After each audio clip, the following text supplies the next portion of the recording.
জানতে চাইবো আসলে মেনস্ট্রুয়েশনের কোন সময়টাতে হাসব্যান্ড ওয়াইফ একসাথে থাকলে তাদের আসলে কনসিভ করার চান্সটা সবচেয়ে বেশি? এটা তো আসলে আমাদের সাধারণের মনেরও একটা প্রশ্ন। তবে এই প্রশ্নের উত্তর দিতে গেলে সবার আগে যেটা জানতে হবে সেটা হচ্ছে ওই মেয়েটার মেনস্ট্রুয়েশন রেগুলার হতে হবে। আমরা এই জায়গাটায় ভুল করি।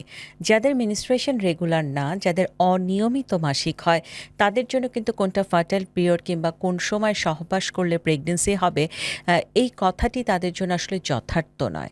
এই কথাটি কিংবা এই নিয়মটি বা এই সময়কালটি তাদের জন্য আমরা বেঁধে দিতে পারবো যাদের মাসিক রেগুলার। যারা অনিয়মিত মাসিকের সমস্যায় ভুগছেন না।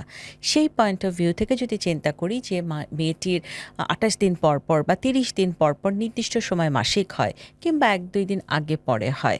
তার জন্য আমরা সময় বেঁধে দেই যে ১০ম দিন থেকে মাসিকের একেবারে ২০তম দিন পর্যন্ত প্রতিদিন না হলে ১ দিন অন্তর, অন্তর তিনি যদি সহবাস করেন তাহলে তার chance of pregnancy is very high. এখন অনেকে চিন্তা করবেন ১০ম দিন বলতে আমরা কি বুঝছি? এই জায়গাটির উত্তর হচ্ছে যেদিন মাসিক শুরু হলো সেটাকে আমরা বলি ১ম দিন, যেদিন ২য় দিন, তারপরে ৩য় দিন এই হিসেব করে, করে ১০ম দিন। ১০ম থেকে ২০তম দিন। সাম এক্সেপশন যারা পলিসিস্টিক ওভারিয়ান সিনড্রোমের পেশেন্ট তাদের কিন্তু অনিয়মিত মাসিক হয়। তাদের ক্ষেত্রে কিন্তু আমরা অনেক সময় ওষুধ দিয়েও আমরা মেনস্ট্রুয়েশনটা ঘটাচ্ছি। তাদের ক্ষেত্রে ওভুলেশন একটু দেরি হতে পারে। ওভুলেশন কিভাবে হয় আমরা কিন্তু ডে 21 প্রোজেস্টেরন টেস্ট করেও দেখতে পারি। আমরা এমনও অনেক রোগী পেয়েছি যাদের মেনস্ট্রুয়েশনের ২২ বা ২৩তম দিনে আমরা দেখেছি তাদের ওভুলেশন হয়েছে। সো সাম এক্সেপশন থাকবে, সেজন্য আমরা একটা লম্বাভাবে দিয়ে দেই।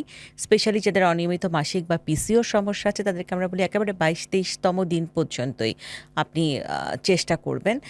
যেকোনো সময়ই আপনার হচ্ছে যে কনসিভ হতে পারে।